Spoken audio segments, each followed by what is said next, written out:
Palm Sunday करना चाहिए? क्यों वो बाइबल कहती है कि पाम संडे हमें उसको निभाना है?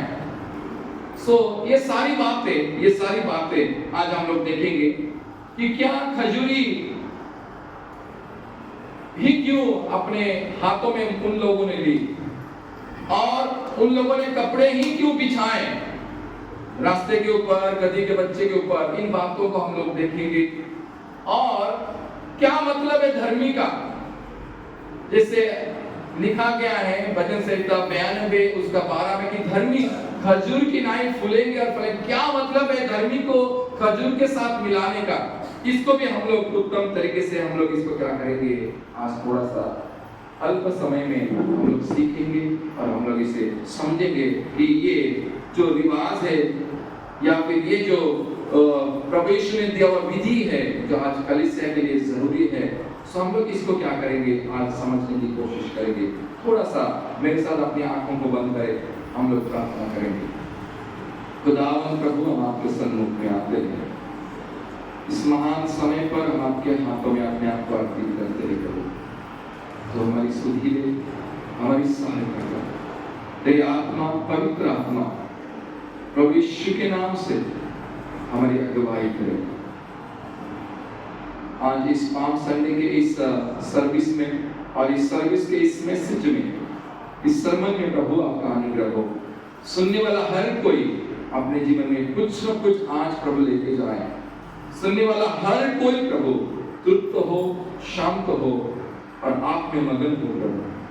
आपके वचन के द्वारा आपको छुटकारा मिले, आपके वचन के द्वारा हम सबको आशीष मिले। मैं अपने आप को आपके हाथों में देकर मसीह यीशु के सामर्थ्य गौरव नाम से मैं प्रार्थना करता हूँ। सुनो आमीन।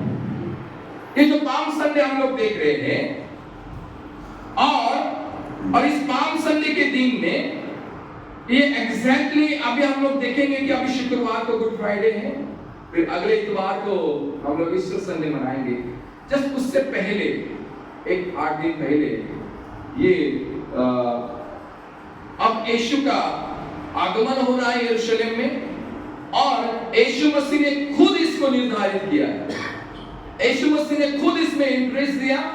यीशु मसीह ने खुद इसमें अपनी पसंद बताई कि जाओ फलाना फलाना गांव में, वहां पर आपको एक पेड़ के नीचे गधी और उसका बच्चा बंधा हुआ मिलेगा। ये सारा डायरेक्शन खुद प्रभु यीशु मसीह ने दिया।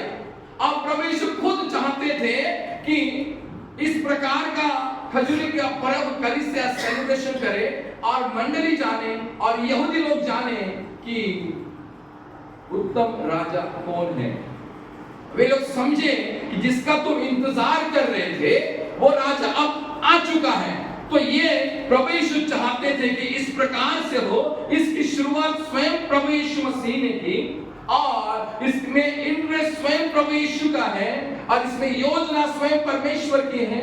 इसमें स्वयं परमेश्वर का हाथ है, और परमेश्वर चाहते हैं कि कलीसिया के लोगों अपने हाथों में खजूर के डालियों को ले और उसके लिए होसाना के जय घोष के नारे लगाए, उस राजा का वेलकम करे, उस राजा की महिमा करे। ये स्वयं प्रभु यीशु मसीह चाहते हैं। लेकिन मैं एक प्रश्न आपको पूछना चाहूंगा कि ये लोग गधी के बच्चे को छुड़ा कर लाए, गधी को भी छुड़ा कर लाए और उस पर कपड़े बिछाए और रास्ते पर कपड़े बिछाए और कहने लगे और वे ये दर्शाने लगे कि अब हमारा राजा यरूशलेम में आ गया है। अब उसका विजय का ये लोग घोषणा कर रहे हैं, उसकी तारीफ कर रहे हैं, उसके लिए आवाज उठा रहे हैं कि ये विजयी है, विजयी है, विजयी है, यीशु विजयी है, हमारा राजा विजयी है। लेकिन कैसे?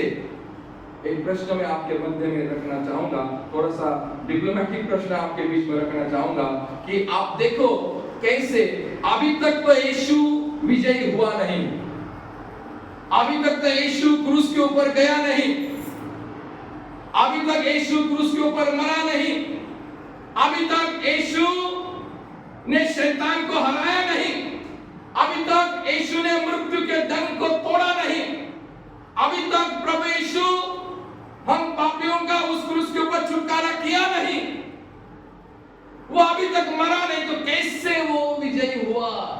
कैसे लोग बोल रहे कि राजाओं के राजा को होशाना, दाऊद की संतान को होशाना, आकाश में वो कैसे लोग बोल रहे हैं? Praise the Lord. समझ में आ रहा प्रश्न? समझे कि नहीं समझे प्रश्न? तो निकल गया। सो वो उसका जो वेलकम कर रहे हैं, क्यों कर रहे हैं, इस चीज को समझ लो। क्योंकि अभी तक यीशु को मरने के लिए और शुक्रवार का दिन बाकी है। Praise the Lord. यीशु अभी तक क्रूस के ऊपर गया नहीं, यीशु ने अभी तक पाप को हराया नहीं, यीशु ने अभी तक मृत्यु के डंक को तोड़ा नहीं, यीशु का अभी तक पुनरुत्थान हुआ नहीं। समझ में आ रहा है? हाँ? कैसे ये लोग उसे राजा बोल रहे हैं? और इस चीज को आज हमें देखना और समझना जरूरी है। Praise the Lord. My dears, कुछ बातें हैं हमें आज समझनी है।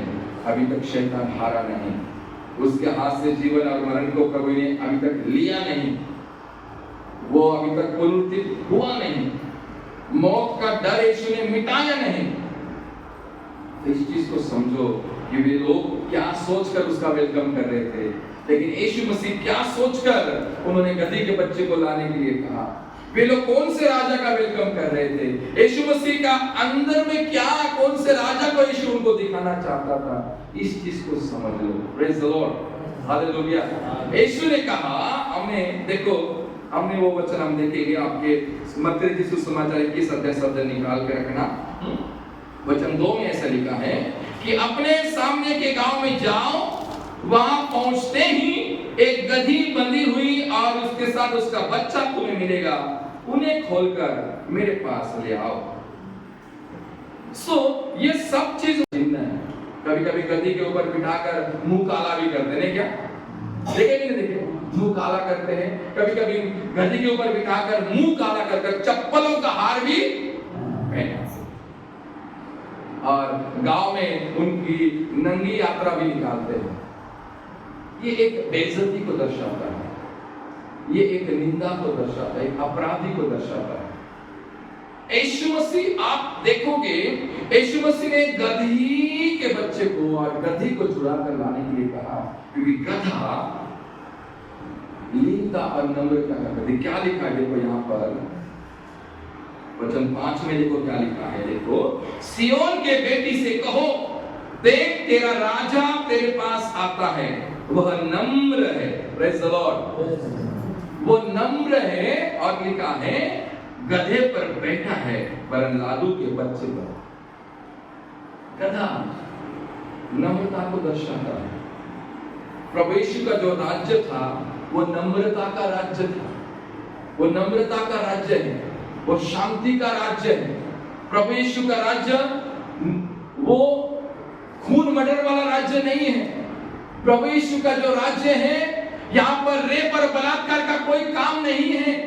प्रभु यीशु के राज्य में चोरी और डकैती नहीं है। प्रभु यीशु के राज्य में सुख और समृद्धि और शांति है। उसमें नम्रता है, उसमें दीनता है, उसमें बुद्धि के काम है, उसमें आत्मा के काम है, उसमें प्रेम का फल आता है, उसमें नम्रता का फल आता है, उसमें दीनता का फल आता है, उसमें ममता का फल आता है, उसमें धीरज है। उसके राज्य में कोई किसी का मर्डर नहीं करता, उसके राज्य में कोई किसी को दोष नहीं लगाता, उसके राज्य में कोई किसी का हानि नहीं करता, उसके राज्य में कोई किसके विरुद्ध में कुछ नहीं बोलता। ये उसका राज्य है, क्योंकि वो नम्र है और वह गधी पर और वरन गधी के लादू पर बैठकर आ रहा है। हालेलुया।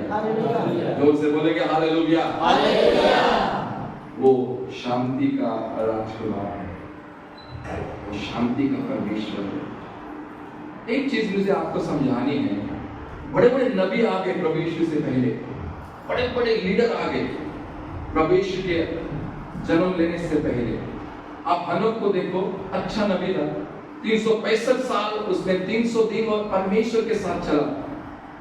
मूसा को देखो, विराट लीडर था, बहुत अद्भुत नबी था।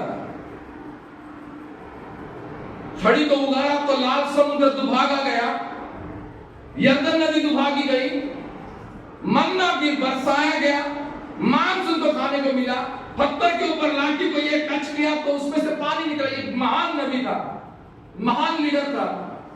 आप एलिशा को देखो, ये सर्वसाधारण, ये ऐसे भविष्यवक्ता है, ये ऐसे नबी हैं। अब एलिया को देखो, ये ऐसे नबी हैं तो परमेश्वर के सम्मुख में हमेशा रहते, लेकिन इनको भी विजय प्रवेश नहीं मिला। हालेलुया। ये लोग भी वो काम करने नहीं पाए जो आज काम प्रवेश करने जा रहा है। हालेलुया। ये लोग भी मनुष्य को उनके अपराधों से छुटकारा देने नहीं पाए जो आज यीशु यरूशलेम में वो बताने जा रहा है कि मैं वो राजा हूं, मैं तुम्हें आंतरिक जीवन में छुटकारा दूंगा, मैं तुम्हें आत्मिक जीवन में छुटकारा दूंगा, मैं तुम्हें आध्यात्मिक जीवन में छुटकारा दूंगा, और मेरा जो राज्य है आप उसे समझ लो। माय डियर्स, प्रभु में इस वचन को थोड़ा समझो, थोड़ा सा इसके बारे में सोचो कि प्रभु यीशु वे इतने बड़े बड़े नबी आ गए, लेकिन उनको द्वारा भी ये काम नहीं हुआ जो काम आज प्रभु यीशु करने जा रहे हैं। मालूम है क्या हुआ?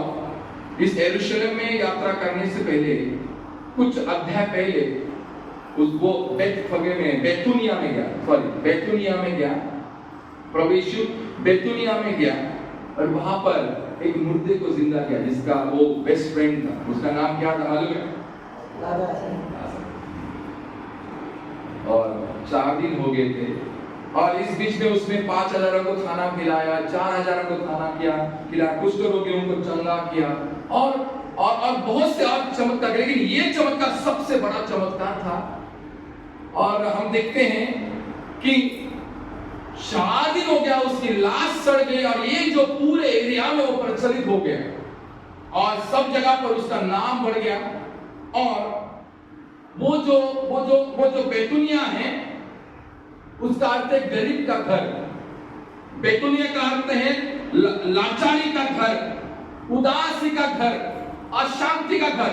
ऐसे जगह पर यीशु मसीह गया और अपने प्रिय मित्र को कहता है, ए लाजरस, मैं तुझे कहता हूं उठ और बाहर आ। Praise the Lord. वो ऐसे कपड़े में लपेटा हुआ बाहर आया और लोगों ने ये चमत्कार देखा।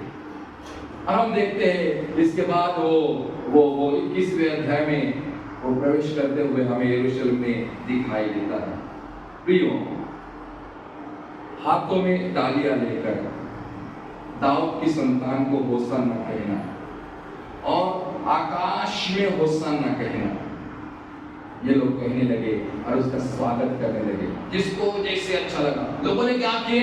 अपने भारी से भारी वस्त्र, महंगे वस्त्र, अच्छे वस्त्र इन्होंने गधी के बच्चे के ऊपर रखे और ये उसका स्वागत करने लगे। रास्ते के ऊपर अपने अच्छे से अच्छे वस्त्र उन्होंने डाले। लोग डालियां तोड़ के रास्ते पर डालने लगे। और उस दिन सही मायने में ये लोगों ने यीशु मसीह का स्वीकार किया और वे यीशु का स्वीकार कर रहे हैं कि तू हमारा राजा है, कि तू हमारा राजा है, अब तू हमारा राजा है। तू हमें रोमियों के बंधन से तू हमें छुटकारा देगा। तू अब तलवार के बदले तलवार लेकर आएगा, तू अब मृत्यु के बदले मृत्यु लेकर आएगा। अब तू अब हमारा बदला लेगा। जो तकलीफें हमको हुई, जो परेशानियां हम लोग उठा रहे हैं, जो बेइज्जती हम लोग उठा रहे हैं, जो निंदा हम लोग उठा रहे हैं, यहूदी ने क्या किया? ये समझा। और 4 दिन हो गए थे और इस बीच में उसने 5,000 को खाना खिलाया, 4,000 को खाना खिलाया, कुछ रोगियों को चंगा किया और बहुत से और चमत्कार। लेकिन ये चमत्कार सबसे बड़ा चमत्कार था। और हम देखते हैं कि 4 दिन हो गया, उसकी लाश सड़ गई और ये जो पूरे एरिया में वो प्रचलित हो गया और सब जगह पर उसका नाम बढ़ गया। और वो जो बेतुनिया है उसका अर्थ है गरीब का घर। बेतुनिया का अर्थ है लाचारी का घर, उदासी का घर, अशांति का घर। ऐसे जगह पर यीशु मसीह गया और अपने प्रिय मित्र को कहता है, ए लाजरस, मैं तुझे कहता हूं उठ और बाहर आ। Praise the Lord. वो ऐसे कपड़े में लपेटा हुआ बाहर आया और लोगों ने ये चमत्कार देखा। और हम देखते हैं इसके बाद वो 21वें अध्याय में वो प्रवेश करते हुए हमें यरूशलेम में दिखाई देता है। प्रियो, हाथों में डालियां लेकर दाऊद की संतान को होशाना कहना और आकाश में होशाना कहना। ये लोग कहने लगे और उसका स्वागत करने लगे, जिसको जैसे अच्छा लगा। लोगों ने क्या किए, अपने भारी से भारी वस्त्र, महंगे महंगे वस्त्र, अच्छे अच्छे वस्त्र इन्होंने गधी के और गधी के बच्चे के ऊपर रखे और ये उसका स्वागत करने लगे। रास्ते के ऊपर अपने अच्छे से अच्छे वस्त्र उन्होंने डाले। लोग डालियां तोड़ तोड़ के रास्ते पर डालने लगे। और उस दिन सही मायने में ये लोगों ने यीशु मसीह का स्वीकार किया और वे यीशु का स्वीकार कर रहे कि तू हमारा राजा है, कि तू हमारा राजा है, अब तू हमारा राजा है, तू हमें रोमियों के बंधन से तू हमें छुटकारा देगा। तू अब तलवार के बदले तलवार लेकर आएगा, तू अब मृत्यु के बदले मृत्यु लेकर आएगा, अब तू अब हमारा बदला लेगा। जो तकलीफें हमको हुई, जो परेशानियां हम लोग उठा रहे हैं, जो बेइज्जती हम लोग उठा रहे हैं, जो निंदा हम लोग उठा रहे हैं, यहूदी ने क्या किया, ये समझा कि अब ये हमें छुटकारा देगा और हमारी इस निर्वसना से ये हमें क्या करेगा, बाहर निकालेगा। माय डियर्स, लेकिन प्रोबेशन मालूम क्या हुआ?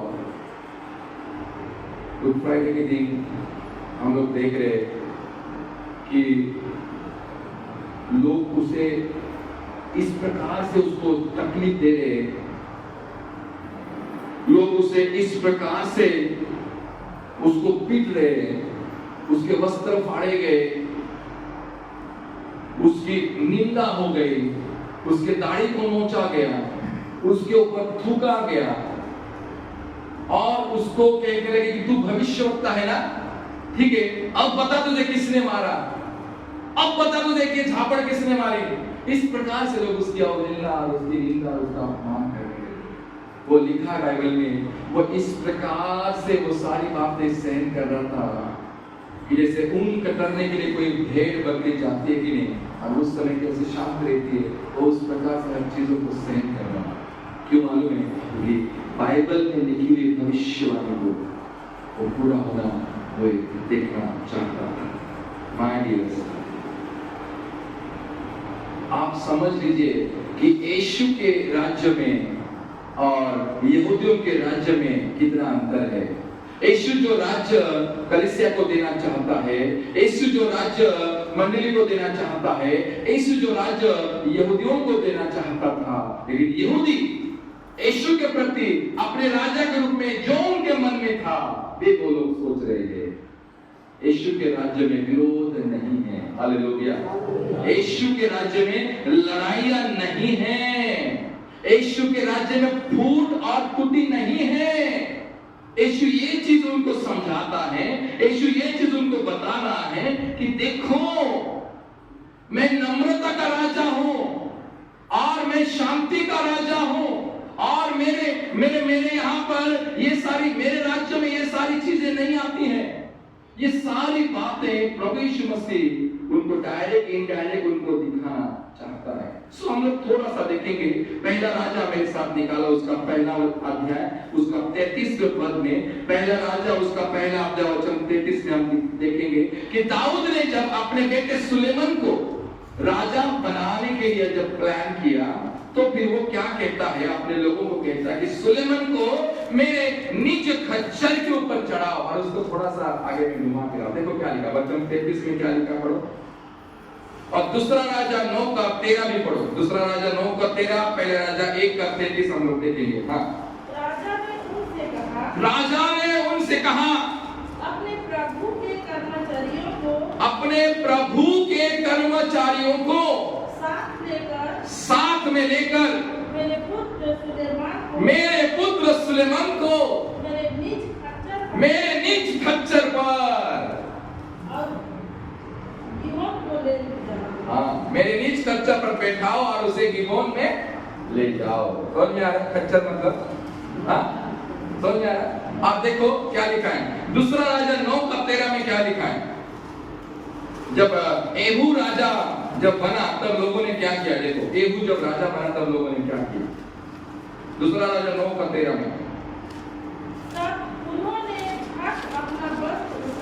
हाँ, तब उन्होंने झटपट अपने वस्त्र उतारे, उसके नीचे सीढ़ी पर बिछाए और नरसिंगे फूंककर कहने लगे येहू राजा है। येहू राजा है। अर्थात ये चीजें मैं 2 वचन आपको क्यों पढ़ाया मालूम है, क्योंकि ये उस चीज का सिंबल है, ये उस चीज का चिन्ह है। गधी के ऊपर बैठकर आना, अपने कपड़े रास्ते पर बिछाना, हाथों में डालियों को ऐसे झुलाना, ऐसे हिलाना, ये राजा के सामने राजा का स्वागत करने की चिन्ह है। Praise the Lord.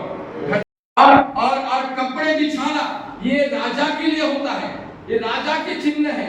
दोनों तरफ अलग अलग राजा है। पहले सुलेमान राजा के बारे में हमने पढ़ा, दूसरा येहू राजा के बारे में हमने पढ़ा। लोगों ने अपने वस्त्र नीचे बिछाए और उनका स्वागत किया, येहू राजा, येहू राजा, येहू राजा। लोगों ने स्वागत किया, सुलेमान राजा, सुलेमान राजा, सुलेमान राजा। और वैसे ही यीशु मसीह ये सब बोलना हुए देना चाहता था कि वो लोग समझे कि मैं एक राजा हूँ। और फिर उन्होंने गद्दी को बुलाया, गद्दी के ऊपर बैठा। फिर लोगों ने जब देखा, अरे बाप रे, तो फिर वो परंपरा उनको याद आई। नहीं, पहले के जमाने में राजा का ऐसे स्वागत किया करते थे। फिर वो नीचे में कपड़े बिछाते थे, हाथ में डालियां लेकर झुलाते थे। दाऊद ने भी ऐसा किया था अपने बेटे सुलेमान के लिए। वो उनको सब स्मरण हो गया, यहूदियों को सब याद आ गया। येहू राजा जब बना था, लोगों ने अपने कपड़े रास्ते में बिछाए थे, लोगों को सब स्मरण हो गया। जैसे सब हो रहा है, लोग दनादन अपने पहने हुए कपड़े निकाल कर रास्ते पर बिछाने लगे, गधी और उसके बच्चे पर बिछाने लगे और उसका स्वागत करने लगे और जोर जोर से जय घोष हो गया। Praise the Lord. और ये सारा जो यरूशलेम में इतना मस्त शोभा यात्रा थी, और ये देखकर सदूकी, फरीसी और यीशु पर जलने वाले लोग थोड़ा सा और भयंकर जलने लगे और उसको षड्यंत्र करने लगे। कैसे कैसे कैसे हम क्या करेंगे, इसका नाश करेंगे, कैसे हम इसको क्या करेंगे, खत्म करेंगे। जिस समय यीशु मसीह को क्रूस के ऊपर लटकाया गया, उसको मालूम है आपको, सबसे ऊपर में उसका एक कुछ लिखा हुआ था, याद है आपको? कुछ लिखा हुआ था उसके बारे में। जब यीशु को क्रूस के ऊपर दिया, वहां पर INRI लिखा, कि अर्थात ये है कि यीशु नासरी यहूदियों का राजा। लोगों ने उसकी निंदा की, तो यहूदियों का राजा, ठीक है, हाँ। फिर उसको झुलाया, फिर उसके ऊपर में टॉप में उन्होंने क्या किया, INRI बोल के वहां पर लिखा, और सारे यहूदी, सारे रोमी उसकी निंदा करने लगे। यहूदियों का राजा है, अगर तू यहूदियों का राजा है, तो एक चोर भी बोलता है कि अगर तू राजा है तो अपने आप को भी बचा।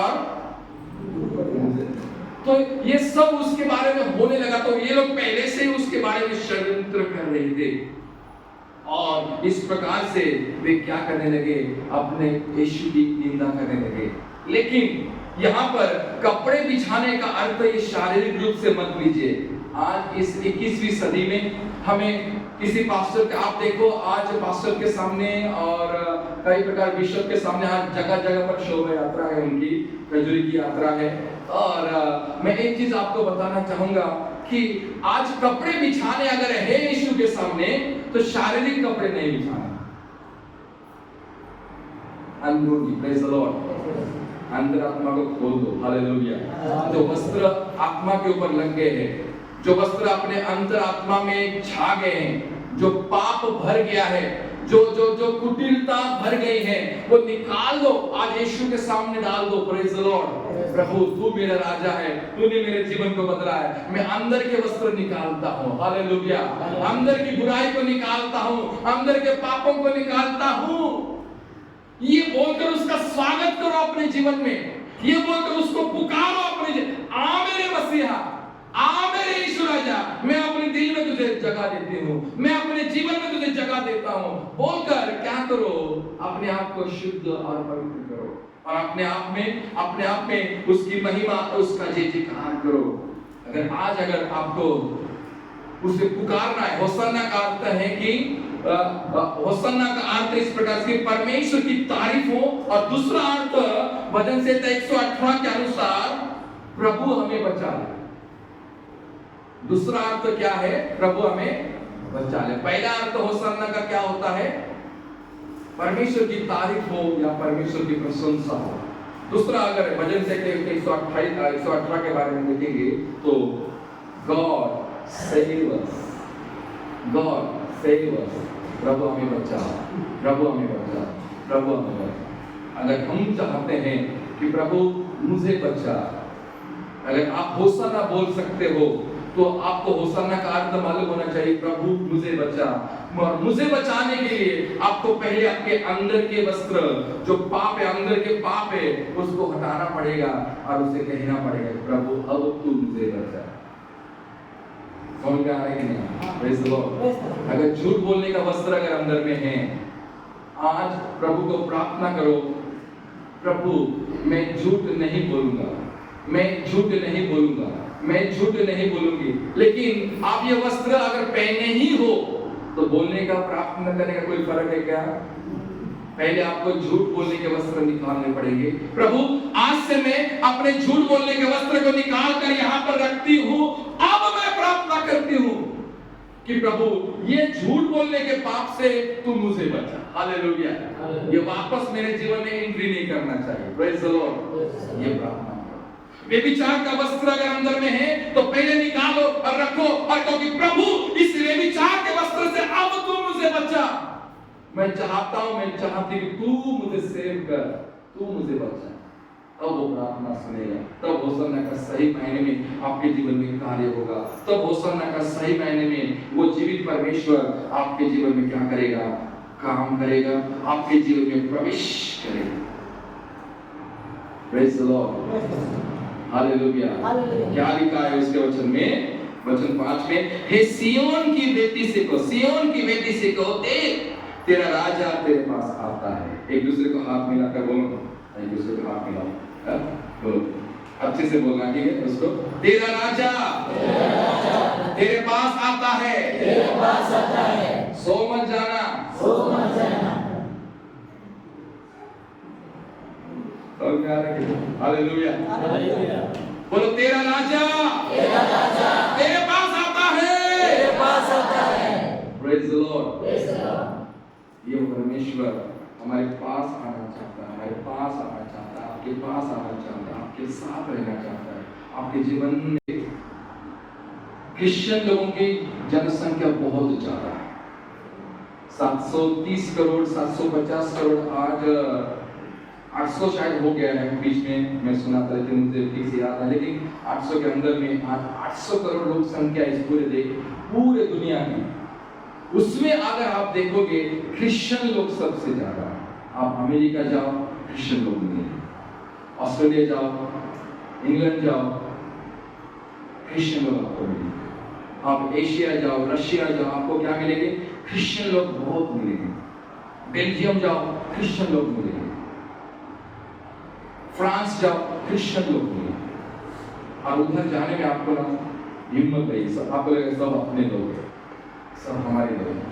वहां पर आपको कंफर्ट फील होगा, वहां पर आपको बहुत अच्छा लगेगा। इंडियन लोग मालूम है अपनी जमीनी बिक्री कर वहां पर जाकर पढ़ रहे हैं, सीख रहे हैं, वहां का सिटीजनशिप उन्होंने ले चुके हैं, क्योंकि उनको वहां पर अपने जैसे लगता है। वहां पर मालूम है क्या है, अगर किसी ने कुछ चोरी की, कुछ अपराध किया, उसको जेल हो गई, और उससे अगर केस लड़ने के लिए अगर उनके पास पैसे नहीं है तो वहां का गवर्नमेंट क्या करती मालूम है? उस अपराधी को गवर्नमेंट सपोर्ट करती है, ले बेटा पैसे ले, तो अपना केस लड़ हमारे विरुद्ध। गवर्नमेंट खुद पैसा लेता है केस लड़ने के लिए गवर्नमेंट के विरुद्ध में। तो आप देखो वहां पर जहां पर क्रिश्चियन लोग रहेंगे, जहां पर यीशु रहेगा, वहां पर शांति रहेगी। Praise the Lord. वहां पर क्या रहेगा? शांति। वहां पर शांति आपको दिखाई देगी, वहां पर आपको समृद्धि आपको जहां पर यीशु का राज्य आपको दिखाई देगा, वहां पर समृद्धि आपको दिखाई देगी, वहां पर अपनापन आपको दिखाई देगा, वहां पर जय उल्लास आपको दिखाई देगा। ये सारी बातें आपको वो जो शांति का राजकुमार परमेश्वर है। एशिया की पुस्तक उसका 9 अध्याय वचन 6 में क्या लिखा देखो। एशिया की पुस्तक 9 अध्याय, एशिया नबी की पुस्तक 9 अध्याय वचन 6 में देखो क्या लिखा है। यस, कोई एक दिन पढ़े 6 का 9, सॉरी 9 का 6, एशिया 9 का 6। क्योंकि हमारे लिए एक बालक उत्पन्न, यस, क्योंकि हमारे लिए एक बालक उत्पन्न हुआ, एक बालक उत्पन्न हुआ, हमें एक पुत्र पुत्र दिया गया है हमें एक पुत्र दिया गया है और प्रभुता उसके प्रभुता उसके कंधों पर होगी और उसका नाम अद्भुत युक्ति करने वाला, पराक्रमी परमेश्वर, अनंत काल का पिता और शांति का राजकुमार रखा जाएगा। हालेलुया। यीशु का नाम क्या मालूम है? शांति का राजकुमार। जहां पर यीशु का राज्य है ना, वहां पर शांति रहती है। Praise the Lord. क्योंकि उसका नाम शांति का राजकुमार है। प्रभुता उसके कंधों पर है, लेकिन उसके राज्य में क्या है? आपको शांति, अद्भुत युक्ति करने वाला, पराक्रमी परमेश्वर है, लेकिन उसके राज्य में आपको शांति। जहां पर भी आप बाहर कंट्रीज में आप घूमने के लिए जाओ, आपको शांति दिखाएगी। स्वच्छता तो बहुत है, पैसा भी बहुत है, इतना क्लीन है, वहां की हवा इतनी क्लीन है, वहां का समुद्र में भी कोई कचरा ऐसे डाल नहीं सकता। अगर आप फंटा का बॉटल पी रहे हो, वो कैन पी रहे हो, या थम्स अप का कैन पी रहे हो और जहाज में घूम रहे हो वहां पर, और वो कैन आपने फेंक दिया 50-100 रुपए का, तो कितने सारे $1000 आपको फाइन होगा। कितनी स्वच्छता वहां पर है। आप ऐसे रास्ते पर थूक नहीं सकते, रास्ते पर पेशाब नहीं कर सकते, रास्ते पर कुछ लिख नहीं सकते, हैप्पी न्यू ईयर बोल के भी लिख नहीं सकते, मेरी क्रिसमस बोल के भी रास्ते पर इतना क्लीन है वहां पर। उसका राज्य शांति का राज्य है। Praise the Lord. वो परमेश्वर शांति का राजकुमार कहलाता है। सो माय डियर्स, कुछ बातें हैं जो हमें आज सीखनी है। उसके राज्य में सुकून है, हमें उसके राज्य में हमें जीवन मिलेगा, उसके राज्य में हमें शांति मिलेगी, उसके राज्य में हमें आराम मिलेगा। लेकिन ये धूर्त शैतान, ये चालाक शैतान, संसार में जब हम लोग रहते हैं, संसार ऐसे प्रसंग और परिस्थितियां हम पर लेके आता है, और कभी कभी संसार हमारे ऊपर हावी हो जाता है। कभी कभी संसार हमें क्या करता है? हमें बहुत परेशान करता है, हमें बहुत तकलीफ देता है। लेकिन यीशु मसीह कहते हैं कि डरो मत, हिम्मत रखो, क्योंकि मैंने संसार को जीत लिया। हिम्मत रखो, क्योंकि मैंने क्या किया है? संसार को क्या कर लिया है? जीत लिया। ये विजयी परमेश्वर है, ये जीतने वाला परमेश्वर है। जो कोई यीशु के राज्य में आता है वो विजयी हो जाता है। जो कोई यीशु के साम्राज्य में आता है वो शांति से भर जाता है। जो कोई यीशु के राज्य में आता है उसका जीवन आनंदित हो जाता है। कुछ नहीं है, आनंद की ऐसी कोई बात है उसके पास है नहीं, लाखों करोड़ रुपए उसके अकाउंट में नहीं है, लेकिन वो आनंदित है। Praise the Lord. समझ में आ रहा है कि नहीं? सुकून है उसके पास, जीवन है उसके पास। प्रॉब्लम है, हाँ है, करोड़पति को भी प्रॉब्लम है, लखपति को भी प्रॉब्लम है, हमारे जैसे मिडिल क्लास को भी प्रॉब्लम है, लेकिन आनंदित है। करोड़पति वाला आनंदित नहीं है, लेकिन हम लोग क्या है? क्योंकि हम किसके राज्य में हैं? शांति के राजकुमार के राज्य में। एक चीज आपको बताऊंगा, और ध्यान से सुनना। जिस गधी के ऊपर, गधी के बच्चे के ऊपर यीशु बैठा था, क्या धन्य होगा वो गधा, नहीं क्या? Hallelujah, praise the Lord. कितना सुकून में होगा वो गधा। शांति का राजकुमार किसके ऊपर बैठा है? कितना आनंदित होगा। सीखने को मिलता है इस गधी के, हमें बहुत कुछ सीखने को मिलता है। Praise the Lord. देखो इस गधी को देखो, गधी को देखो, उसके बच्चे को देखो, छोटे से उसके लाडू को देखो, बहुत कुछ सीखने को मिलता है। यीशु उसके कंधे पर बैठा है और वो मन ही मन यीशु को कॉन्फिडेंस देता है कि यीशु को भी प्रॉब्लम है, लखपति को भी प्रॉब्लम है, हमारे जैसे मिडिल क्लास को भी प्रॉब्लम है, लेकिन आनंदित है। करोड़पति वाला आनंदित नहीं है, लेकिन हम लोग क्या है? क्योंकि हम किसके राज्य में हैं? शांति के राजकुमार के राज्य में। एक चीज आपको बताऊंगा, और ध्यान से सुनना। जिस गधी के ऊपर, गधी के बच्चे के ऊपर यीशु बैठा था, क्या धन्य होगा वो गधा, नहीं क्या? Hallelujah, praise the Lord. कितना सुकून में होगा वो गधा। शांति का राजकुमार किसके ऊपर बैठा है? कितना आनंदित होगा। सीखने को मिलता है इस गधे के, हमें बहुत कुछ सीखने को मिलता है। Praise the Lord. देखो इस गधे को देखो, गधी को देखो, उसके बच्चे को देखो, छोटे से उसके लादू को देखो, बहुत कुछ सीखने को मिलता है। यीशु उसके कंधे पर बैठा है और वो मन ही मन यीशु को कॉन्फिडेंस देता है कि यीशु बैठे रहना, चिंता मत करना यीशु, मैंने तेरा भार उठाया है। हालेलुया। समझ में आ रहा है कि नहीं? हाँ? प्रभु मैंने तेरा भार उठाया है, चिंता मत करना, मैं तुझे आराम से ले जाऊंगा प्रभु। हालेलुया। क्या सीखने को मिलता है। जानवर होकर इंसान का जिम्मेदारी निभा रहा है। Praise the Lord. आज हम मनुष्य होकर भी हम लोग अपनी जिम्मेदारियां नहीं निभा रहे। देखो परमेश्वर के राज्य में जीवन है, परमेश्वर के राज्य में समृद्धि है, उसकी सेवा में जीवन है। जो भी सेवा हमें मिलती है, जो भी काम हमें मिलता है, जो भी जिम्मेदारी हमें मिलती है, आज देखो गधी और उसके बच्चे को देखो। Praise the Lord. सीखना है आज हमें। हालेलुया। आज हमें उनसे कुछ लेना, हमें कुछ सीखना है। कई बार हम लोग बोलते कि नहीं, लोग मुझे बहुत प्यार करते हैं। Praise the Lord.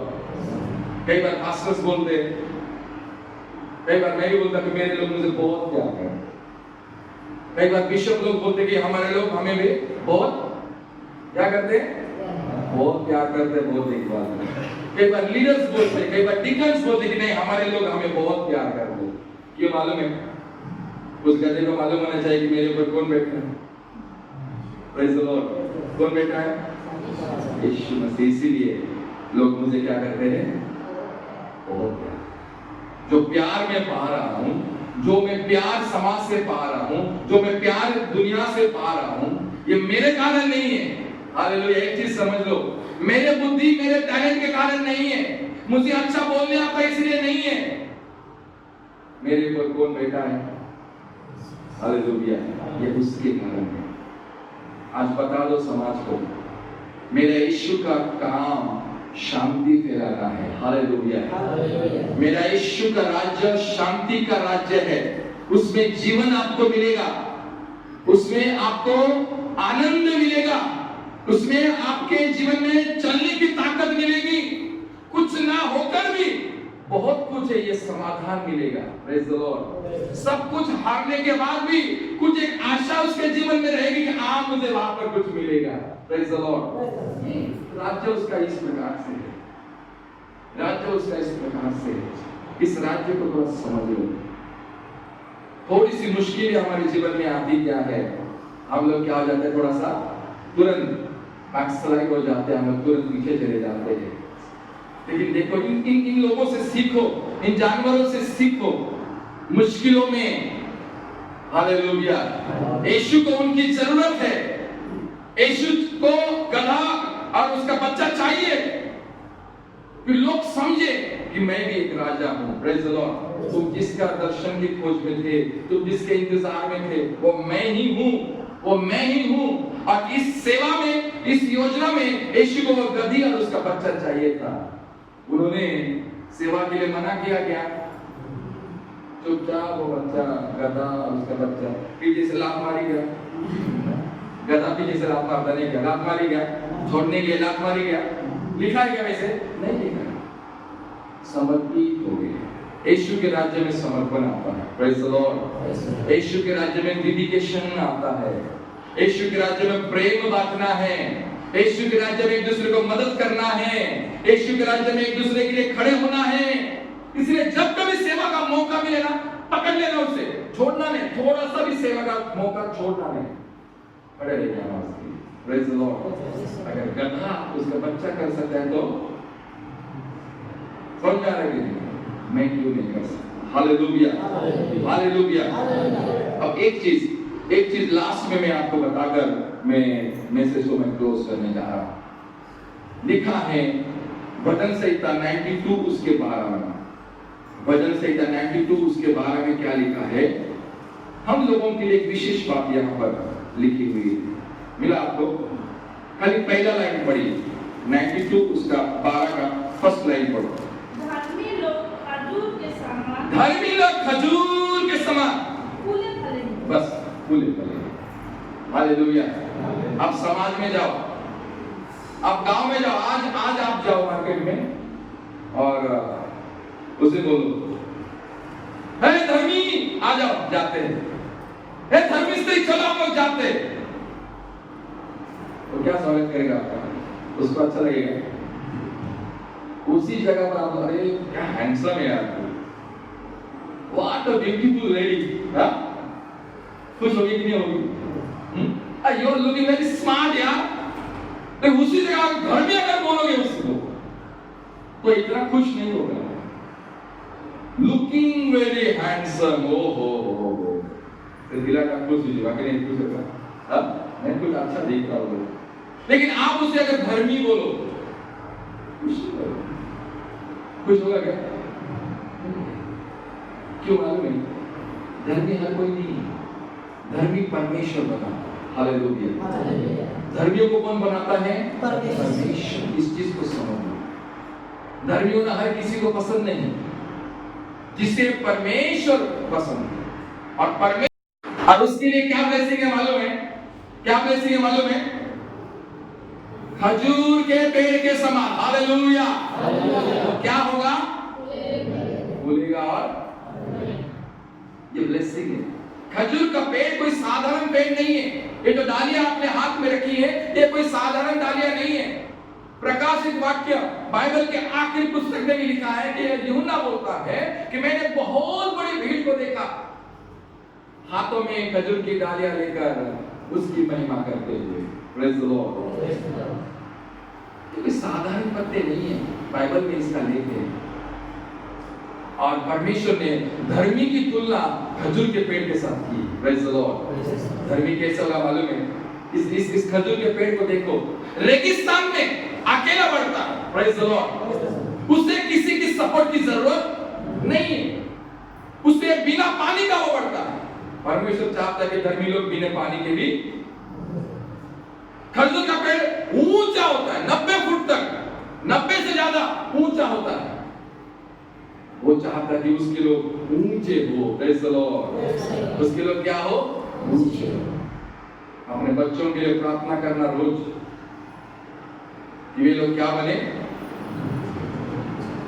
क्या बने? पास्टर के जैसे। हालेलुया।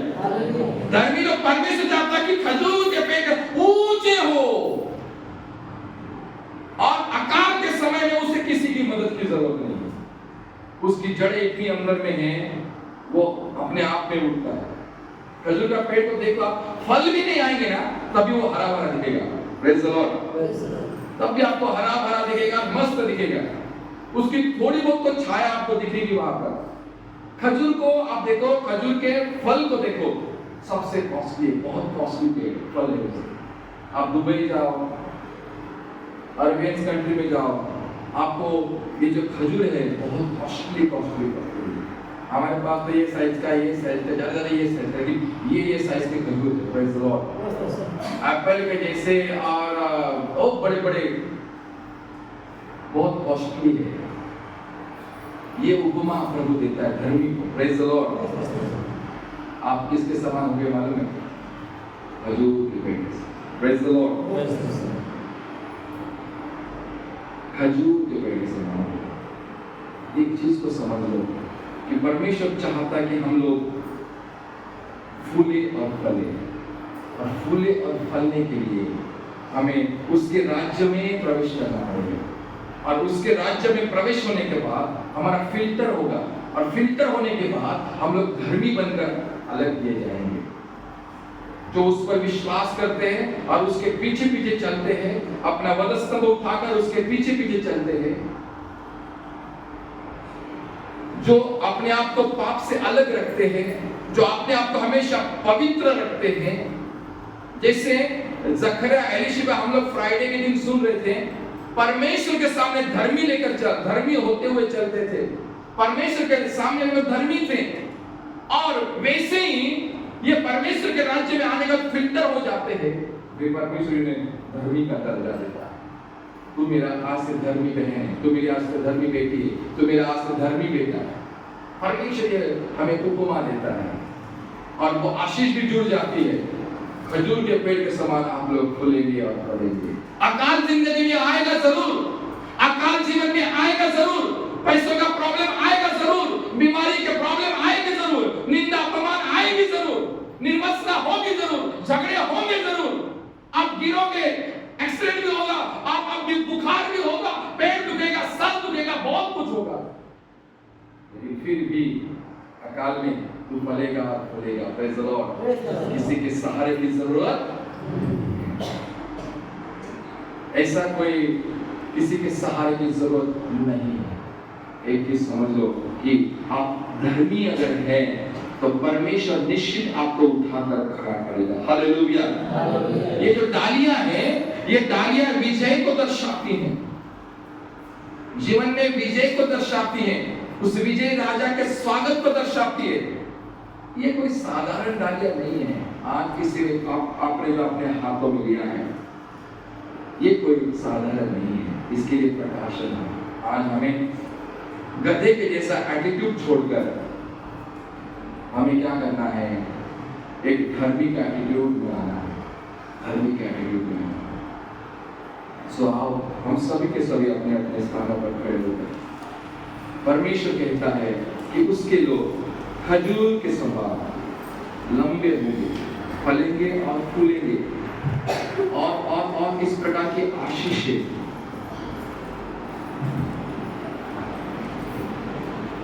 उनके जीवन में रहेगी। वे विजयी होंगे, वे विजयी होंगे, उनके ड्रीम फुलफिल होंगे, जो स्वप्न देखेंगे वे फुलफिल होंगे, जो दर्शन देखेंगे वे होंगे, उनके काम सफल होंगे, उनका जीवन सफल होगा, वे ऊंचे किए जाएंगे, उनके मस्तक को ऊंचा किया जाएगा।